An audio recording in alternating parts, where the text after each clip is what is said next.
Oh, yeah.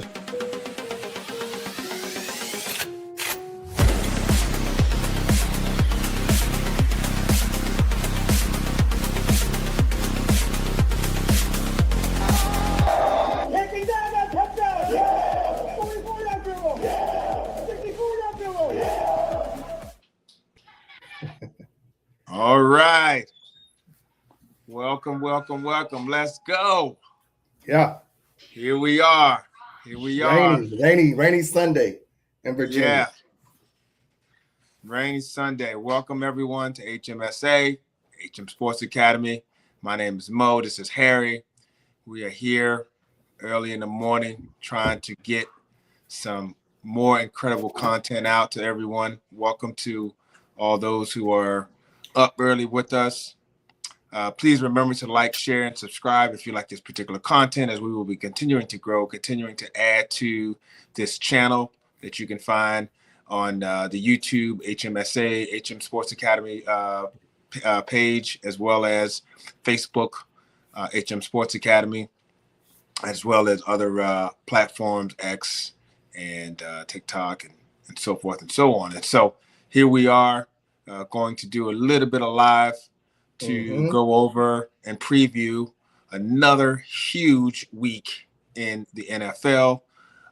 We're going to talk a little bit about the Cleveland Browns that are going into Soldier Field to play the Chicago Bears, as well as the Minnesota Vikings, who are traveling down to Jerry World to play the Dallas Cowboys. Big I need game. some help. You gonna help me this week, man? Y'all gonna help me this week?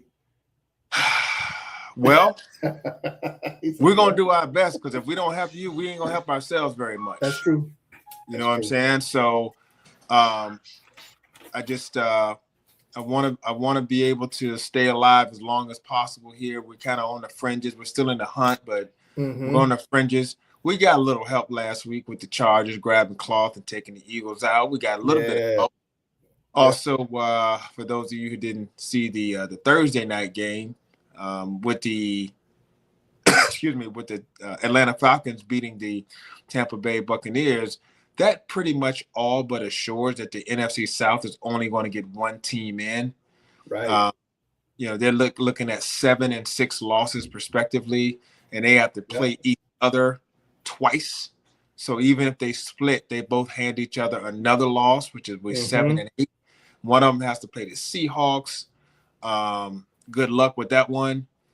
They are a dump truck rolling downhill right now. The Seattle Seahawks, man, they are a dangerous team. I will say that for sure. Very. And I think with that Carolina win, with that Falcons win, probably looks at the NFC North or the NFC West getting 2 teams in, right? They're pretty much kind of correct. It looks like the NFC North or the NFC West. One of them will definitely get 2 teams in. 2 teams in, yeah. And there's a scenario in which the NFC East could get Dallas and Philly in. A lot has to happen though. Because the Cowboys are really on their way out. Like Detroit would have to kind of melt down and lose like 3 games or something like that. Or maybe in the West, maybe like San Francisco. I think of San Francisco. Yeah, I saw a couple of scenarios with San Francisco, Detroit losing out. Yeah, and then because of the tie, and some funny things had to work with the head-to-head in conference. So it was a lot of triggers and levers that needed to be pulled. Yeah, get 2 NFC East teams in. Yeah, it's possible. Yeah. And once again, man, that's why you play the game, so you never know. But I think everyone's still alive, and I think if Roger Goodell could have his say, this is exactly what he wants, man. He wants, 7 spots on the AFC and 7 spots on the NFC, and like 10 teams fighting for 7 spots. 10, 11 teams fighting for those 7 spots all the way down. And that's exactly what you want, because the majority of the NFL is still alive, and that's what you want. It's probably 10 teams that's pretty much dead on arrival. Yeah.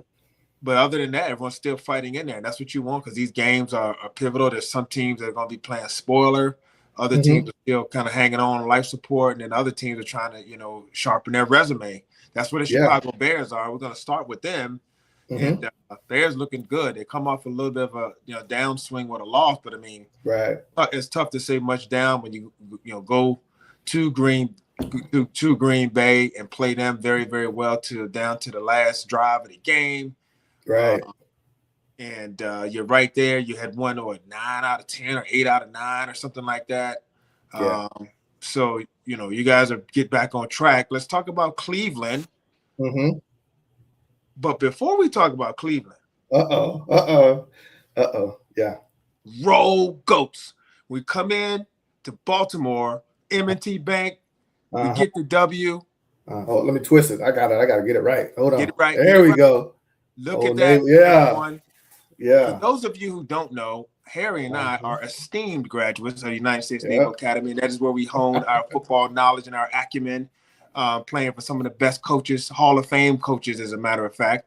And being able to really, really learn the game as well as play the game.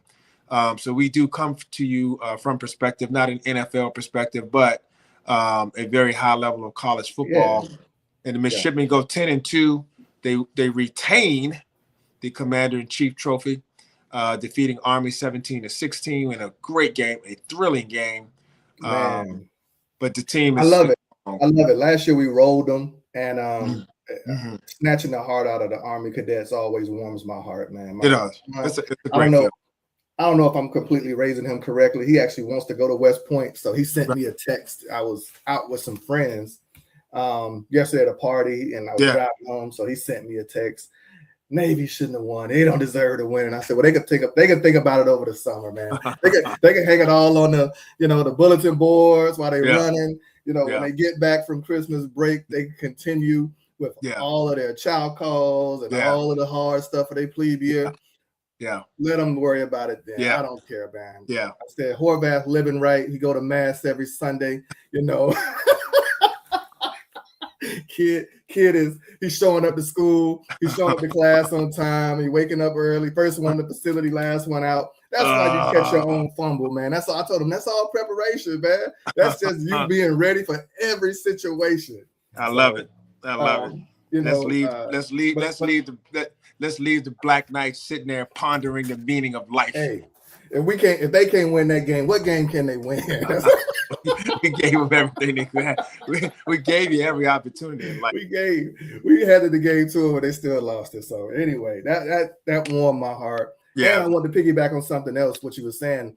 Going back, we bouncing around, so we'll get right to the Bears after this. But when you said the part about Roger Goodell and this is the way he would have wanted it. Yes. I was around a great group of men today celebrating a birthday party for a good friend of mine, and everybody was saying the same thing around.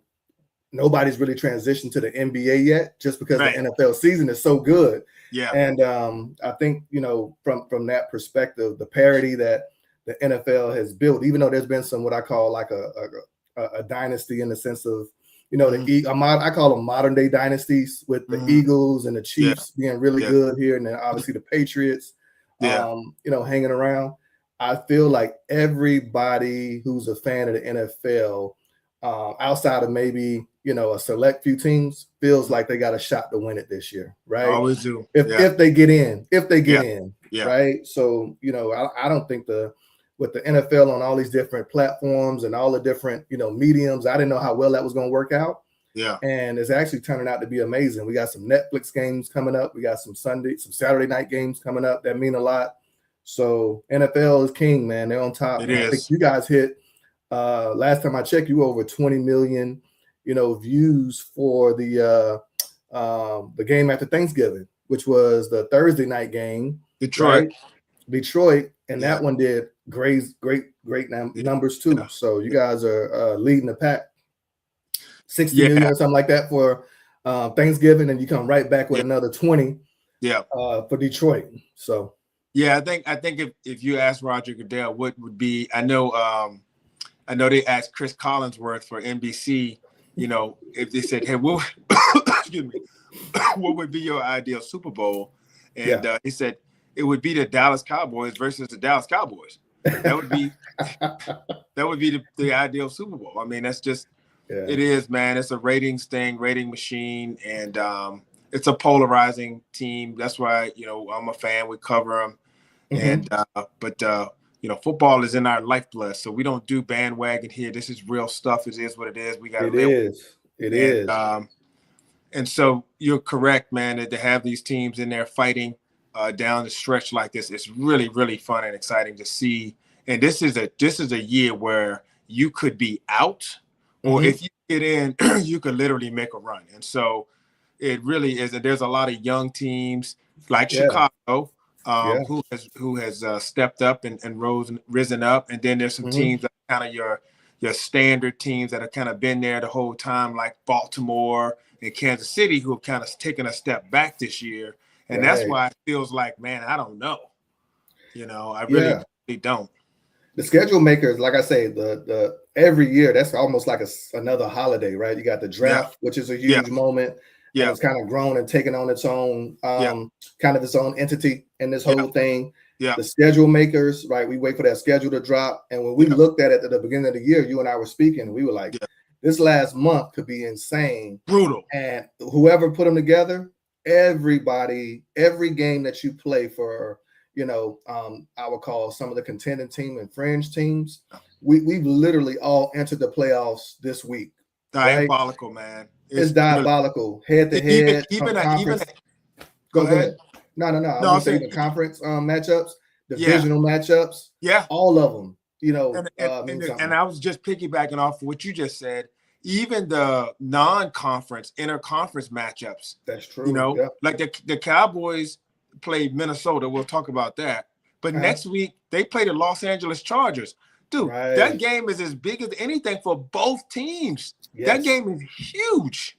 Huge. And so even the non-conference games that supposedly don't quite count as much, if you're trying to get in, every win counts exactly the same. And so therefore, it makes a big difference. And so the diabolical schedule makers, man, they got to be in their labs just freaking laughing at this one, saying, man, they nailed it. I mean, from, sometimes we get a lot of, it's hard to please everybody, right? You get a lot of feedback. I think Cincinnati fans were upset because this was like that, there was a moment where they were like 3 years in a row in Baltimore prime time and some other things, some little quirkiness about the schedule. But I tell you what, my God, this year they have absolutely nailed it from the opening night all the way through, the early season matchups to the Thanksgiving Day matchups to where we are now. Yeah. And, they flexed the Bears into Saturday night with the Packers. And if both teams handle their business, that's another game for the division on the line, right? Prime time. So like you said, you guys going to Minnesota, then the Chargers. NFC West big matchup Thursday night. I think we got the Seahawks and then Seattle versus the Rams. And the Rams. So I'm just like, man, this is perfect. I love it. It's like I say, it's in our blood. Yeah. And I wouldn't have it any other way, man. This is like I say, it's the playoffs of effectively or ineffectively, however you want to communicate that, they've begun. Yeah. And if you're not looking at it that way, then you definitely behind. And the importance of what you need to be doing in this regular season here, this last 4 weeks to get in, for sure. Yeah, for sure. For sure, man. Well said. Well said. Let's jump into this real quick. We want to get this covered and get this out. Cleveland coming to Chicago. They do not have a great record. They're one of those teams that are pretty much gone or out of it. However, this is a team that is probably trying to look towards the future. And if you're not a team that's a playoff team right now, you're trying to look at and develop and use these games to kind of be a launch pad for next season. Yeah. And so they're taking them seriously. Looking at, their offense, you got Shedeur Sanders, who is starting to get a little bit of footing as far as a starter. He's kind of stepped up and kind of claimed the starting role for now. I think what they're looking at is just he's got a little bit of a strong, begrudgingly, right, by the brass. It feels like they don't want him there. Yeah. It feels like they don't really want it to be there. They drafted Dillon Gabriel along with him, which is, to me, is just a waste of draft pick. I mean, you just You're drafting two guys like that. This is why the Cleveland Browns are the Cleveland Browns. So, Like yeah, they're all so the players they dysfunctional. need. Yeah, they Mhm. just all the players they need. They drafting, an undersized quarterback, and then Shedeur Sanders in the 5th round, who's most Yeah. people say was like a 2nd round talent. You know what I'm saying? And so anyway, Oh, it is yeah. what it is. But Shedeur has at least kind of stepped up, and so now it comes to a situation of when you look at the college level, Mhm. Caleb Williams and Shedeur Sanders, when they were in college, they looked like two quarterbacks that were going to be, NFL rivals for a long time. Right. Kind of in the same draft class and stuff like that. All of that coming, consecutive draft classes, Mhm. and so I even heard people debating on whether or not Shedeur could be as good as Caleb, and I'm like, man, you guys, let's slow down a little bit. Let's slow down a little bit. But what do you see with Cleveland's offense? Like, what do you see? I mean, obviously, rookie at quarterback. What do you see there going up against you guys' defense? You know what? There's so many injuries, and this is a thing too. So I'll start off with let me start here. I'll start off with Shedeur. I went back and just watched. He doesn't have much film, right? So he actually had his first start last week against the Titans, and he had one interception. And but I was just looking at his moxie, how was he standing in the pocket, how was he processing? Yeah, what was Stefanski throwing at him? And it looked like the playbook was open. It didn't wasn't a lot of half-field reads, wasn't a lot of what I call simplistic, kind of easy, get the ball out of your hand, kind of quick game reads. He was pushing that ball down the field. Big game hunter, he threw a strike to Jerry Jeudy. So I say all that to say the kid has the pedigree. He comes from he's been in a under the spotlight since high school with his dad. Football family. I can tell he's had great coaching, and from my perspective, I think his what I call his ability to keep his composure and poise is probably up there top tier. As far as a rookie, he looked very comfortable. He didn't get too high, didn't get too low in that Titans game, and the players love him. And that's half the battle is getting the offense to respond, to your leader. So I think he walks in with a ton of confidence. Now, we talked about you were laughing at me with Jalen Johnson about how cold it was. Weather report today in Chicago is going to feel like -20. Okay. I don't know if Caleb and I don't know if Shedeur is going to have much say so on this football game as opposed to the running backs, right?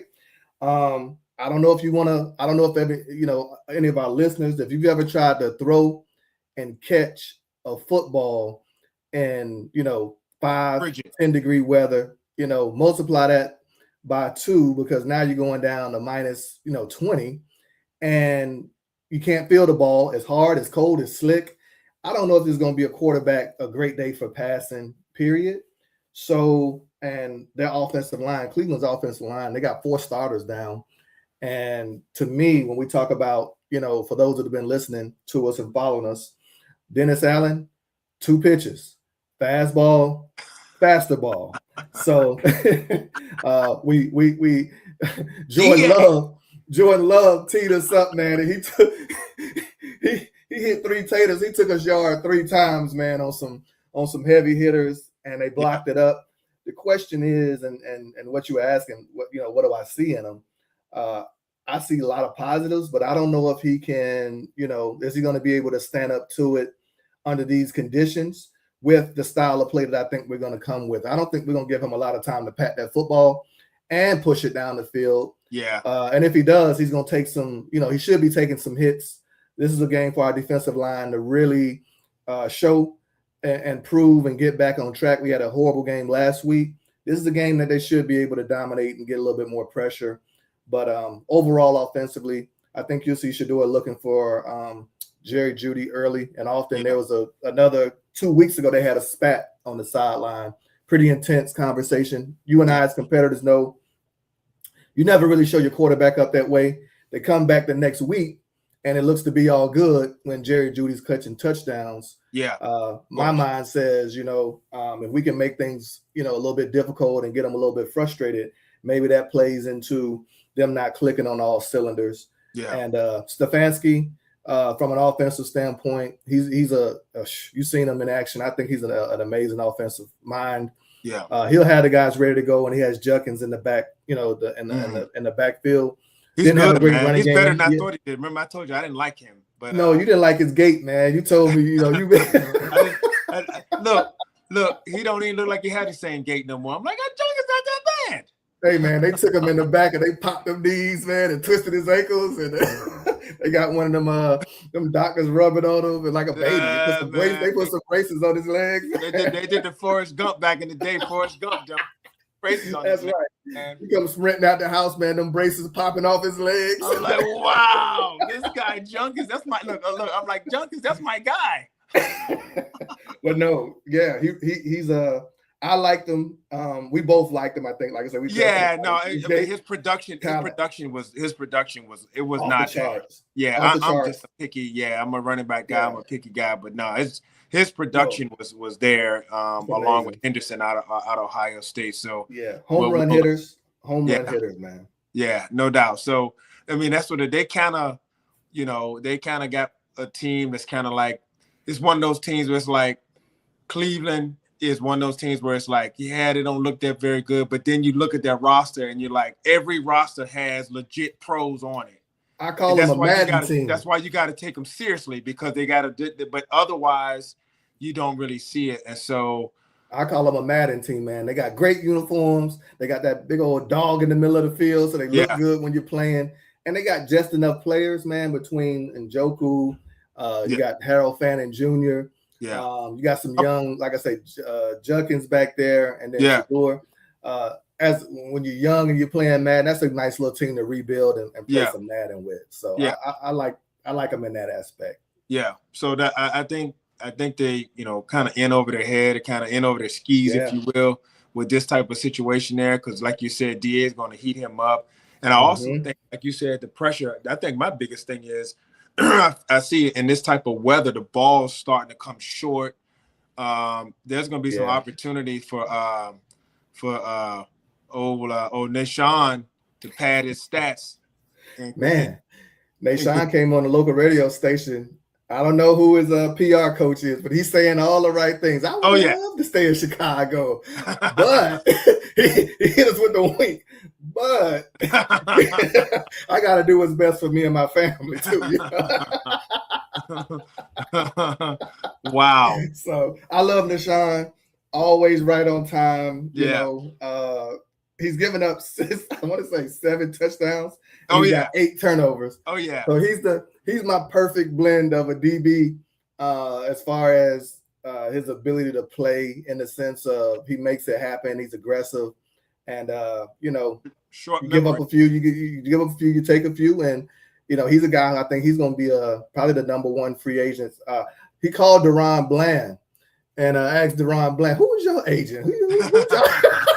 Yeah, look, I was about to say he's on the 2021 Trayvon Diggs plan. You know what I'm saying? Leading the league in yards given up, but leading the league in interceptions all at the same time. And maybe that's an Al Harris thing, though. You know what I mean? It is. Yeah. Everybody know, and I know Al Harris well as a former Packer. Yeah. But all jokes aside, between Bland and Diggs and what he coaches, I do think there's a level of in order to make a play, you got to be there. Yeah. And sometimes when you're there, you get beat. So there's a bit of risk reward. Yeah. And for a DB, 7 interceptions gets you paid, right? Yes. Correct. Two they don't have a lot of stats. They don't have a whole bunch of stats. So that's your biggest one. Yeah, 1 interception and 10 passes defense. They go in the negotiation room, and that's not much weight to stand on. Yeah. I want to say Deron Bland had 13, 12. He had 6 return for touchdowns. Just in the returns for touchdowns, and then he had another 5 after that. That's what I was saying. He went 5 or 6 after that. He got like a $90 million deal. Yeah. Off that season alone. But Yeah, you know, to your point, that's the Al Harris way. If you want to get paid as a DB, you got to put that ball in. You got to pick it, and if you put it in the end zone, you know, even that's the cherry on top. So yeah. God bless Al Harris, man. Yeah, I miss that guy, man. I miss him. You guys got a really good staff over there, man. So the other side of the ball has, you know, your quarterback Caleb, who seems to be developing and growing, and really your run game, your offensive line and your running game going up against a very, very stout Cleveland defense. You talk about bad weather, so this kind of plays to their advantage. It's like, okay, you know, you got an absolute mammoth future Hall of Famer, and I'm gonna go ahead on and say that with I don't know why I was in there, the defensive end for Cleveland, and Myles Garrett. And so Myles, he's basically trying to break the sack record. He's on pace to break the sack record, maybe this game, right? Which is just crazy work thinking about the breaking the sack record. I remember when Strahan got the record, it was the last game of the season. You know, not a lot going on and so forth. You know, and him going up against the Packers and Brett Favre. Dude, we still got 4 games left. You know what? Yes, you're exactly right. As I was watching some of the film, I was watching him and how, you know, Tennessee and other teams have been playing him. Yeah. And it was a variation. It was a variation of chips, double teams, triple teams. Yeah. And his get off, it almost looks like, and you and I both, you know, you go to the local, you know, on a Saturday, you go to, you know, see some youth football, and you see that one kid, and he just looks way more developed, way more just bigger, faster, stronger. And for him, that's what he looks like in the NFL. Which is ridiculous. Which is ridiculous, right? Think about it. That is ridiculous. He's so much more athletic and strong than, you know, and more physical than his counterparts. That tells the reason why 4 games to go, he's right there on the fringe of breaking the NFL sack record, and he's also skilled, right? So he's not just some big guy who's you know, overpowering people. No. He's developed a chop. You know, he got the Euro. He's got the speed. He's got the power rush, and then I saw him throw the long arm in there too. So as a tackle and as a guard on any, and they move him around. So as an offensive line, they'll bring him, you know, through a stunt. Up the interior. Then they'll line them up over the center. Or they'll line them up over the right tackle. So defensively, they're just looking for the weak link in the offense or the weak links. For us, they're going to be coming because we got Joe Thuney as our all-pro left guard. I think they're going to, you might see Myles, and I don't want to say it. Let me knock on wood. Let me find some wood, knock on my head. They're going to come from the right side with Darnell Wright and Jonah Jackson to try to generate some, what I call quick pressure. Because I think Ozzie Trapillo, our left tackle, is 6'8" with super long arm length. They don't want to deal with that.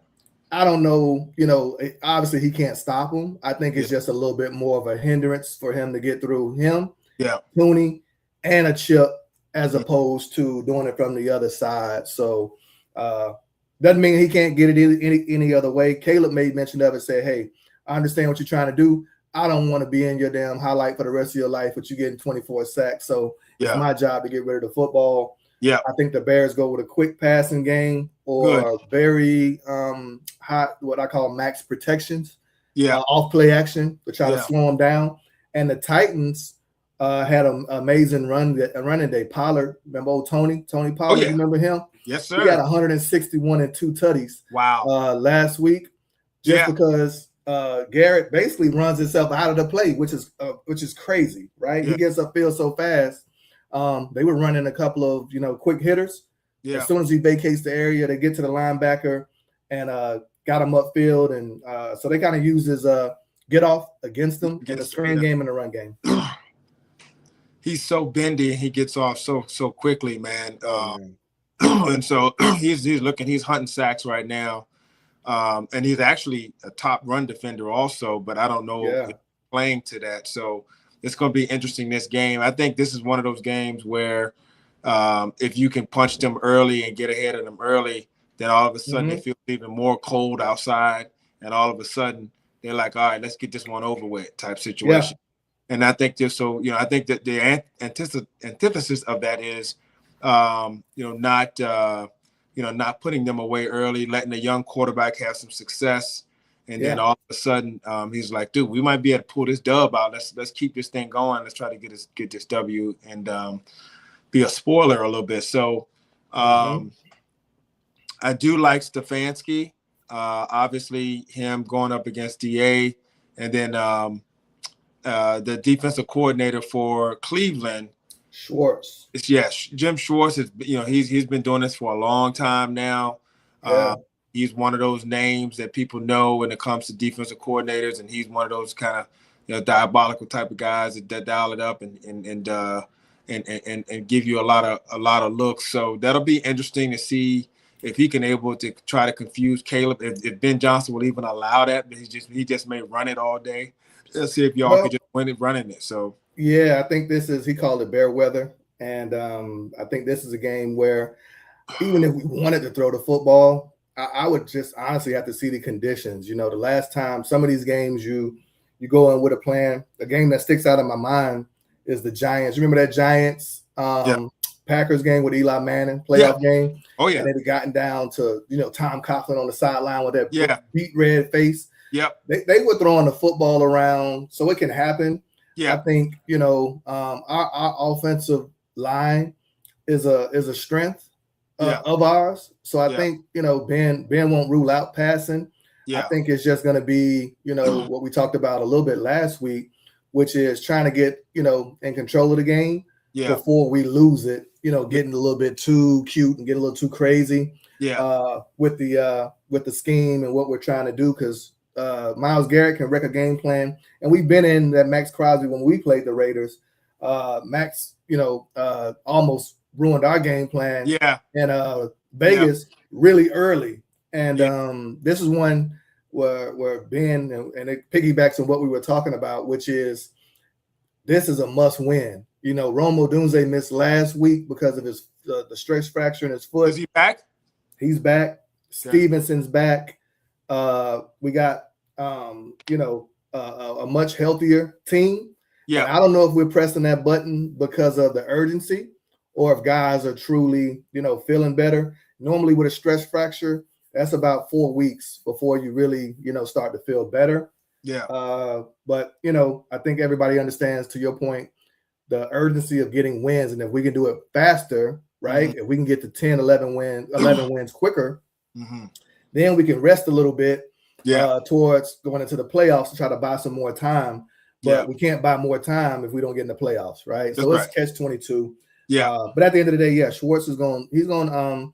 The Browns' pass defense is really good, right? They do play really well. I want to say they're top 10 in pass defense. Yeah, part of that is the reason. They got dudes. They got names. Yeah. A part of that is Myles Garrett wrecking game plans and his DBs not having to cover long. But they are down Denzel Ward. Denzel Ward is down. So they won't have him. So we got a break there. Yeah, we got a break with the offensive lineman. And is Rome good to go? Yeah, Rome is they saying questionable, but I'm hearing Jeremy Fowler came on and said he's pretty sure Rome is a green light this Sunday. Okay. Unless something goes awry in warm-ups. Yeah. But hell, when you got a foot and you can't feel it, it's so cold. I guess it don't matter, man. The last thing that you can really worry about in that type of weather is that's the beauty of it. Some of it you just don't feel it because you're not everything's frozen, right? Yeah. So from that perspective, I think Caleb would be locked in. And this is one thing I want to say. Then we'll get to let's get to the Cowboys. But Ben talked about Caleb's makeup. A lot of question was around his accuracy, around his makeup, and what does he feel? How does he feel? Ben Caleb's progressing, and he said two things that was interesting to me. He said Caleb has exceeded my expectations. He said after the bye, we took the training wheels off and we opened up everything in the playbook. He said a lot of the pre-motion and the shifts, the things that I fixed with the run game, came because he can now handle all of the pre-snap adjustments. he said the result of that is it might slow down his post-snap processing down a little bit because he's got so much in his head pre-snap. He said as we go through the season, that starts to slow down for him as we get more reps with these plays, as you get more familiarity with what I'm trying to do and accomplish. He said, I think you'll see his accuracy pick up, and I think you'll see his play get more even keeled as opposed to, he said, with the reason why we're saying the kind of the tale of two Calebs at the end of halves, at the end of games, you can just go tempo, right? Yeah. Not a lot of pre-snap motion, not a lot of moving, and he gets to play free in that sense. So if we do want to get off to a fast start, tempo. If you see us go tempo early, that's us trying to get Caleb in rhythm quicker and get him more comfortable to where, you know, we get a more even and higher level of play throughout the entire game, as opposed to him kind of warming up and getting hot, right? We want a microwave. We don't want the oven. We want the microwave. We want it right out the gate. So I would check for tempo, and then I would check for, like I say, some of the pre-snap adjustments and movement. If that lessens just a little bit, I think he's trying to take a little bit off Caleb's plate mentally so he can play faster physically in this game. Very nice. I like it. And that's going to be, I think those are definitely going to be some keys early on, because once again, I really do think if you can get off to that fast start, you can discourage them quickly. You know, they kind of get the here we go agains, and next thing you know, you're on your way to a victory. So check this out. This is what I told my wife, and then we'll get to the Cowboys game for real. I said, we were talking this morning. She said, how you feel? I said, I feel great. I said, last thing I need is Cleveland, this time they want to play some hard football today. Right. She said, they only got 2-3 wins. I said, I know. And I said, you know what? I said, you know what I'm thinking, man? I said, the last thing they want to do is go home to their wives and have to cancel these trips to Bora Bora and Tulum because they got to schedule a surgery. So Cleveland Brown players, Cleveland Brown starters, don't mess that up, man. I'm not saying lay down. I'm just saying don't strain your body, man. You don't want to be laid up on some damn table in January when you're supposed to be in Bora Bora. You don't want to be on the beach with a damn knee brace on with stitches in it when you're watching the family run around. Go ahead and enjoy your vacation. Get healthy. Stay healthy. Make a few business decisions. That's all. That's all you need to do. Make a few business decisions. Business decisions. Let's get out of here. Yeah. And then she said, well, can't they get fired for that? I said, baby, they're going to get fired anyway. Whatever they don't put on tape, don't try to save it versus the Bears. So that's where I'm at. Cleveland is like you said, a feisty team, young team, doing an assessment of their quarterback. All jokes aside, I think we get a really good effort. I just don't know if they got the Jimmies and the Joes today with all the injuries and everything that's going on health-wise for them. Yeah, I'm going to say 21-10. Low scoring. I was going to go 24-13. Okay. That's where I was. I think the spread's at 7.5. I had us beating the spread by like a little bit over 2 or so. Yeah, it's a last minute, field goal or something like that to kind of push the top. That's all. Just kind of finishing out the game. That's all. Yeah. But I definitely see it that way. Well, good stuff. Well, and that game kicks off at what, 1 o'clock? 1 o'clock. 1 o'clock game. So a couple of hours. Yeah. The night game today features the Minnesota Vikings coming to Dallas to play the Cowboys. Minnesota coming off of a big win. They kind of boat raced the Washington Commanders. They did. And beat them 31-0. The Commanders are kind of a rudderless ship right now, trying to figure themselves out. So I want to take Minnesota seriously. I'm laughing. Sorry, they took your advice, man. You see, they put Daniels on ice, man. They said no more. So the H&M Sports Consultancy, our second business. Is alive and well. They took our advice, so we just gotta send them a bill. If you're an NFL team and your administration is full of boneheads, that's okay. All HMSA, we will help clean up that mess that y'all do and that y'all have, and make sure that your team stays on track and on pace, because some of y'all's decisions are just ridiculous. Man, we will guide your executive teams. We will guide your training staffs. We will review your schematics and make sure they align with what you're trying to do. That's right. Premium pricing. but Yeah. amazing results, man. Oh So, yeah, we're going to invoice the shit out of you now. Don't worry about that. We're going to invoice you every week, every week. Yeah, we're gonna send it. We're gonna send you the bill. But you're gonna love the results though. HMSA Yeah, we heard you. Consulting. They put him on ice quickly, so Daniels is out. Yeah. Yeah. So, you know, who's not on ice is Mr. McCarthy, who is trying to get his legs back under him as a quarterback. I don't know if this type of game shows that he's back and he's got everything figured out and set up. I think the thing when I look at with Minnesota is, you know, looking at you know, at least on their defensive side of the ball, is Flores, man. You know, Flores is that dude. He's so multiple. He's a guy who loves to send the window dressing on defense, play with your eyes, give you, you know, kind of give you a look and then, you know, change the picture, you know, post snap. And he's a heck. He, to me, of all of the people who's under the quote unquote Bill Belichick coaching tree, he's the guy who the most resembles Bill Belichick defensively, right? That's how I look at Flores. He's the guy who figured out, hey, give me veterans, give me smart people, give me multiple people, interchangeable people, and I will make my defense go, and I will, you know, even if they're not talented. It's a chameleon defense from week to week, as long as he has that what I call the ability to change and to, you know, implement what I call these exotic game plans, and has the players to make it fit.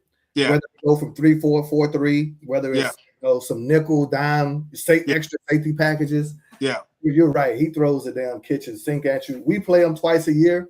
And, you know, both of them dog fights. Ben Johnson is a what I call a, you know, the modern day Bill Walsh, and he stumped Bill and he stumped Ben Johnson for 4 quarters. You know, out of those 2 games, about 50%.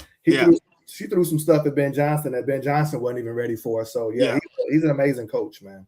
And I think when you look at it in that aspect, what you're hoping for is to obviously not make, you know, any like major mistakes. In other words, hey, if you don't move the ball and you make you don't get the play to execute, then you can punt and play defense. That's going to be better off than forcing something and, you know, getting some turnovers and getting some negative stuff like that. Just kind of avoid that because he's looking for that chaos.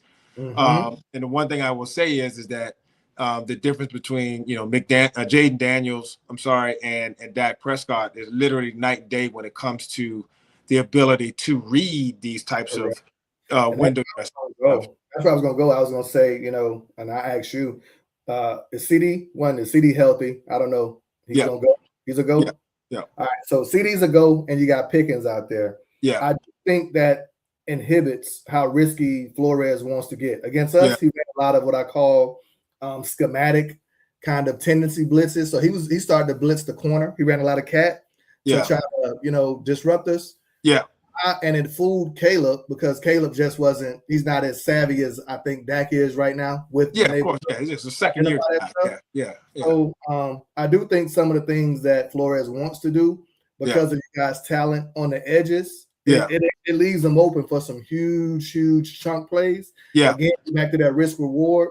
They're not really playing for anything in the sense of, you know, trying to be uptight. So maybe he just throws it all, you know, throws it all to hell and says, you know what, there's man on man out there with you and you know, Pickens, and I'll take my chances. I roll a dice that our defense can get there to that quicker than he can get the ball out. But I don't know if he can get super exotic with either of those guys out there, you know, running routes. But, you know, that was my thoughts on Flores, his ability to be able to continue to try to push the Cowboys in a way from a passing schematic aspect. He also has to be aware of your running game and with Williams. So Dallas, at the end of the day, has to maintain some balance. I think you guys have to be able to have Dak be able to stand in that pocket with some play action, and something to kind of slow those guys down as well. Because if they get going to where they can turn this into a one-sided game, I think, this turns into a situation where, Dallas, I was just saying, I really want, you guys to keep this some balance. Yeah. Because if you can run the football and allow Dak to work off some play action, it limits how exotic that Flores can be as well, right? Yeah. So you want to talk about that a little bit? Yeah, I think you're certainly on to the right track for sure. And I would say the same thing. It's a lot different if you just dropping back to pass and they know that you're passing, so he can attack with those different looks and blitzes and stuff like that to see if it gets there. Whole different ball of wax if you're on the other end and you're catching and you're like getting the ball ran at you. Those types of plays can get guys stuck in the wrong hole, and then once they're in the wrong hole or in the wrong fit, then those running plays can go for big numbers easily. And so I think you're correct in that aspect to keep that balance and keep them basically at home or kind of vanilla when it comes to what they can do. And I think that's a big component of it. And then Dak, once again, when his ability to read the blitz, he is like the top of the league. He's like the very best in the league at picking up the blitz and hitting accurate like that. He's like, Kansas City got me that one time at the beginning of the game in that Thanksgiving game. They got me that first time, but after that wasn't going to happen again. You know what I'm saying? Nah. So that that the blitzes that they run has to work for Minnesota. Like it has to get home, or else it's a really risky proposition to do that. So that's a good point. So sorry, I saw something on X that it had the NFL's quarterback power rankings according to this guy named Garrett Podell, and he had Dak as the 5th rated quarterback in the NFL right now as far as just the total play. Matthew Stafford was first. You had Drake May, who was second. Jordan Love was third. I don't know why. Crazy. I don't know how he's third. They had Josh Allen 4th. They had Jared Goff 6th, Sam Darnold 7th, Burrow 8th, Mahomes 9th, and Bear Nation, we had Caleb Williams and poking his head up into the top 10. So when you're talking about Dak, when you're talking about what you're saying, and we've been saying it for a while, man. I thought Dak, is playing really high level football. He's multiple in his ability to, I think, now be a great leader and produce on the field. This isn't one of his best, what I call, teams around him. And I can see him as just I think he had with Witten and some of the other pieces there that kind of helped on the leadership side. Now you can tell he's totally comfortable in his own skin.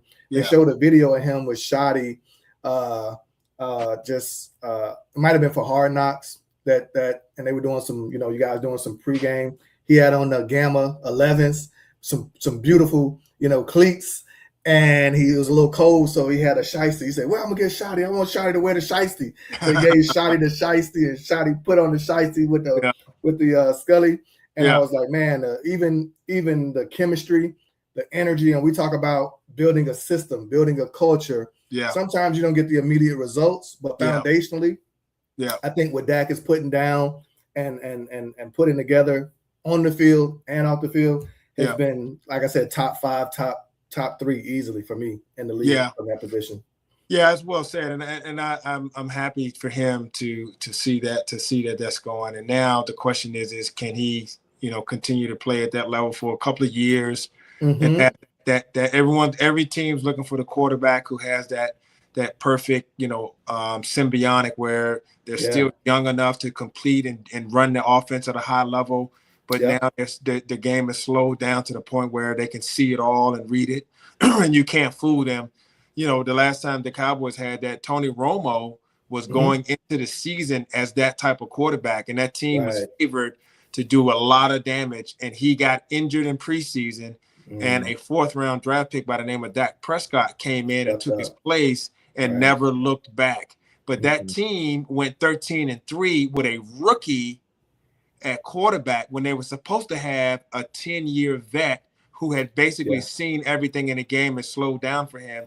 Once again, you talk about bad luck and tough, on a large scale. That's a season in which you make the playoffs as a first-round bye, and you don't go very far because you got a rookie that goes up against Aaron Rodgers, and everyone's looking at the team saying the Cowboys never get over the hump. Well, that's a tough draw. You wanted a rookie. You had a rookie in there who did it and guided the ship and showed what he could be in the future.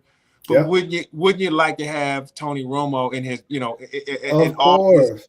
Yeah, of course. And that's like I said, we could talk about this all day. And the unfortunate part about the NFL is that there's years when you have a really great team and you don't go as far as you think you are or think you should go or as far as you expected to go. There's other teams where you just kind of catch fire and it kind of hits right. You get the right breaks and you go a lot further than you probably should have.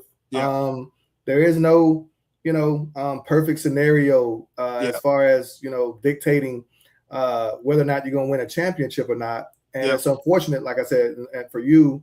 And this is the thing I love about Dak. I will say this, and the ability of him to, and you talk to me about it a lot, which is just giving your team a shot every year. Because there's so many things that you can't control in the NFL. The one thing that you can control is trying to play what I call above average football to at least give you bites at the apple, to at least give you chances to go, because you're going to need some breaks along the way. When you look at anybody who played the Patriots during their dynasty, how many, do you think the Raiders are saying that team is a bad team? They were a tuck rule away from this stuff never even starting, right? So, you and I see it in that perspective. It took me a while to kind of understand the logic just because you get wrapped up in the emotion of the season, right? And but you're completely right. If you at the beginning of that season, if I tell you Tony Romo goes down, but you go 13-3, would you take it? You'd in a heartbeat, right? You get all the way to that point, and then it doesn't end the way you wanted to end, and everybody say, "Oh, the Cowboys can't get it done." Hell, you shouldn't have been there. Right. Not with a rookie. Not with a rookie running back. I mean, you know what I'm saying? But the team was so loaded otherwise. And I get it. Yeah. But I'm saying, when you really look at it, a 4th-round pick, if we just said that at the beginning of the year with just a blind item, and just said the Cowboys and the Packers play, right? And I'm passionate about this because people just talk to me about stuff and I get so frustrated. A blind item, and I said 4th-round quarterback versus Aaron Rodgers in the playoffs. Who would you take? Right. And who would you put your money on? I think 95% would go with Aaron Rodgers, right? Yeah. Just because of that's what it boils down to in these close games. Yeah. It goes back to those type, especially offensively in the NFL. The signal, your lead dog, most of the time is the deciding factor in the win. And that game, without going sideways, that game came down to an Aaron Rodgers amazing play where he spun out of a sack and hit Cook on the sideline, and then they had to kick a 50-something yard field goal to win the game. That's what it came down to. And that was with Dak as a rookie playing in that role. Whereas if you had, had Romo in that game, the game probably not even close. Nowhere near. And yes, and that's the piece of when you put it together like that, and people still find a way to poo-poo that. I'm like, I don't know what else to tell you. When you get into the playoffs, the margins are so thin that right now, if someone hits a 58-yard field goal against you and a miraculous play, you're devastated. I'm the double doink guy. Do I think, if Cody Parkey, you know what I'm saying, actually hits that field goal, that's right, Philly's run never happens, right? I think Howie Roseman makes different decisions. The roster looks different. There's so many different components in having a great team. And sometimes it's just like, man, there's things that Dak didn't have nothing to do with that. A 57-yard field goal, he didn't do that. Nope. The toss that Aaron Rodgers made, that ain't on Dak. That was a Hall of Fame pass and catch. Yeah, Unbelievable. He's on the sideline. Unbelievable. Rolling lefts. Okay, Yeah. dude, that's Yeah. ridiculous, bro. He's on the sideline. Yeah, it's just a ridiculous play, and that's what it takes, and that's the difference between, and that, and you can go back to anything that Dez catch up in Green Bay. Green Bay has broken our heart a few times. You know what I'm saying? Right. It's just one of those things, and so the bottom line is Dak is playing at a great level. If we look at the other side of the coin, this is where it's kind of unique because I feel like this is another game where it's good on good. Dallas's offense versus Minnesota's defense, and then the curveball or the question mark. But the game may be decided on how well can Dallas's defense, which is much maligned, play against the offense of Minnesota, which that's why I was going to take you. So yeah, talk to me, man. Flus versus KOC. How you feel? What do you think? I will say this: Flus should know him. He's been in a division, so he knows what he's looking at. Correct. He should know what he's seeing. I think the thing is you have to find a way to get McCarthy off his block. Number one, you cannot let Minnesota run the ball with Jones. And let me tell you something. I don't know what Jones got against the Cowboys. I don't know what he got against the franchise, but the dude has absolutely tried to rip our hearts out 1,000 times, man. I don't know, because he's from Texas. I don't know what it is, but he's trying to do it. So the first thing is make sure that he does not have one of those types of games, and then put that all on McCarthy, JJ McCarthy, to have to win this game and do it under pressure. And I think that's really the key. Can the Cowboys do that? Because we know what Addison and Jefferson and Hawkinson, like their offensive weaponry is as good as anybody that you are going to come up against. It's the trigger man. It's really down to the quarterback and his rookie or second year experience. And he didn't even play last year. So basically he's a rookie in experience, where he is. And that's, to me, that's the key. Can our defense, which has been so, maligned and back and forth, if the Cowboys defense can play, to a higher standard, then they keep them off, and that changes everything. If they don't, all of a sudden you're in a shootout against that defense of Minnesota. So I think that's the key. It's an indoor game, so special teams and kicking game. Special team, Dallas has made some changes on special teams, so that could be an impact there. Coming off of last week's performance, you mean? That's right. They made a couple of changes on their schemes and stuff like that, on how they go about it. Because to be honestly, what the kicker is for Dallas. Dallas could easily just kick the ball in the end zone and start at 35 every single time. But he's so good, he can pin it in that zone, that landing zone, and make you have to do a return. But if you're going to give them a return that gets past the 35 into the 40 and the 45, you may as well just start 35. What's interesting, because Richard Hightower, our special teams coach, was talking about the new kickoff rule. Yeah, and this is what I want to throw at you too, because we hadn't spoken about it. He talked about how the injuries to the roster has impacted the special teams. That's right. Because what used to be a play where you got 20% returns, and it really didn't matter, right, when you got new pieces and new players on special teams, because you didn't have high volume amount of plays where you had to defend them. He says now 80% of the kicks are returned, right? And you having those pieces that aren't normally in place, or you trying to stuff a guy in because somebody got hurt. It's a much more important play than maybe we put the value, at least mentally for us. You just run down there and tackle. He's like, nah, it's not as easy just to plug and play, because you can't you can't run until the guy catches the ball. That's right. So there's a lot of what I call intelligence in your fits and being in the right spot. Yeah. As opposed to kamikaze, go knock somebody out that we were used to.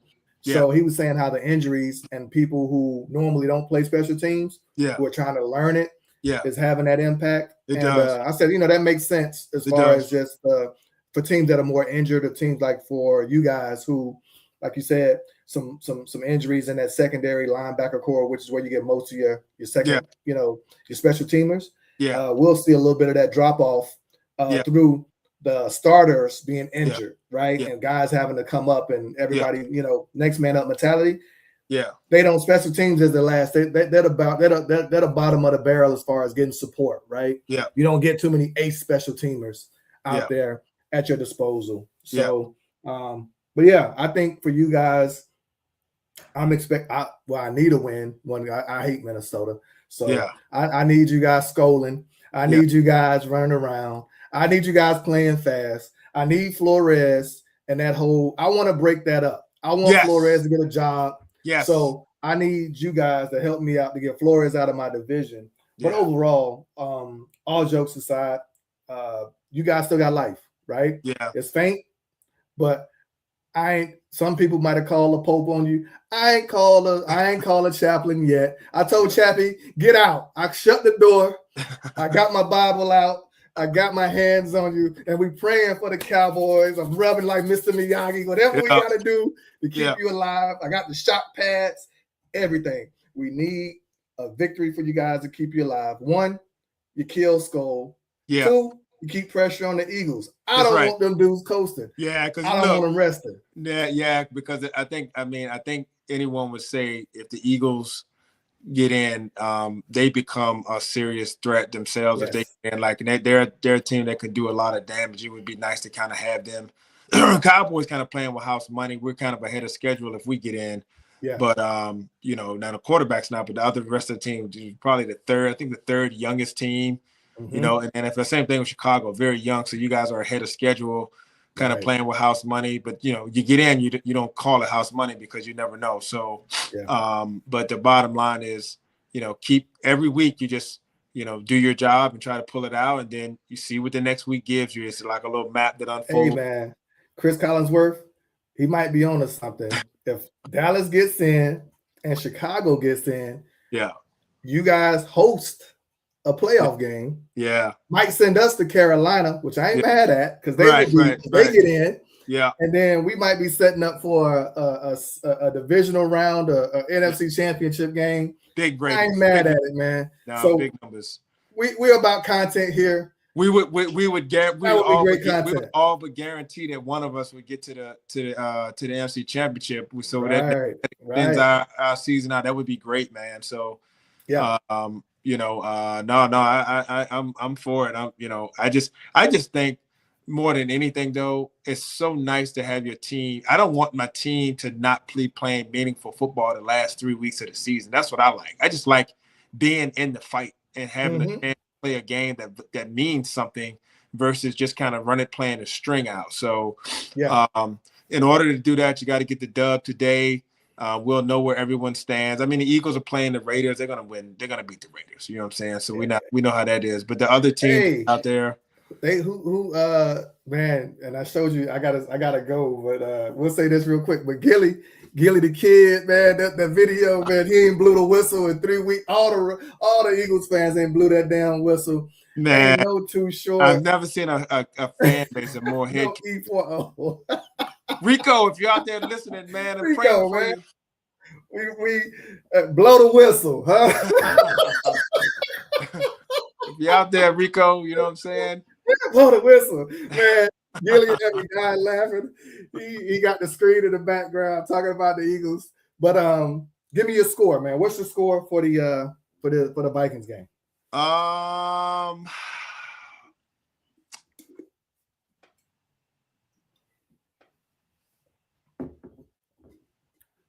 35-24. Cowboys win 35-24. I think they're going to get some, they're going to get some plays and stuff like that. Our defense is, can still kind of find its way. But I just think at home, Cowboys coming off of 10 days rest. I think their offense kind of gets back on track. And it's going to look ugly because it's going to be some kind of feast or famine type situation where you have some negative plays stuff. But I think the big plays that are going to be there, Pickens is looking to shut some people up as well. So I just think I think Ferguson might be out though. He's got some injuries dealing with. So we'll see if that affects the game at all. Because the middle of the field's got to be open if they're going to double up. So we'll see in that aspect. But I feel good about the running game. I feel good about obviously Dak and being able to put numbers up. And obviously we got a kicker that can make it from the logo, right? So you guys definitely. I think 24 points is that would be a great day for your defense. I'm not just saying it. They already, KOC. I've said it numerous times. He's one of the sharpest minds. McVay, KOC, Yeah. Ben Johnson, probably top 3. Shanahan, offensive minds out there. Yeah.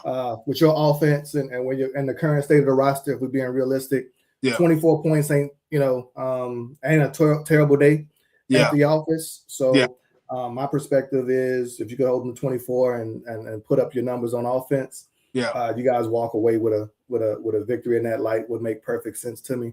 My concern is, the defense letting it get out of hand a little bit, right?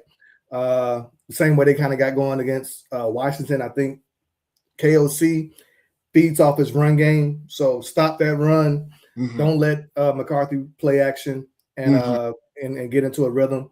But at the end of the day, man, I think you guys should win this one. So great show. I appreciate you, man. We got to catch up. So I'm gonna run and take junior. So shout out Oscar Smith High School football team, won a national champion. We shouted out the GOATs. Navy, big win. Chicago and Dallas, we need you guys to stand up, get us 2 big wins, 2 dubs, and get us going to try to make this playoff run. So yes, sir. All right, we're gonna wrap up. Once again, if you like this content, please remember to like, share, and subscribe. This is Mo and Harry at HMSA, HM Sports Academy, and we are out.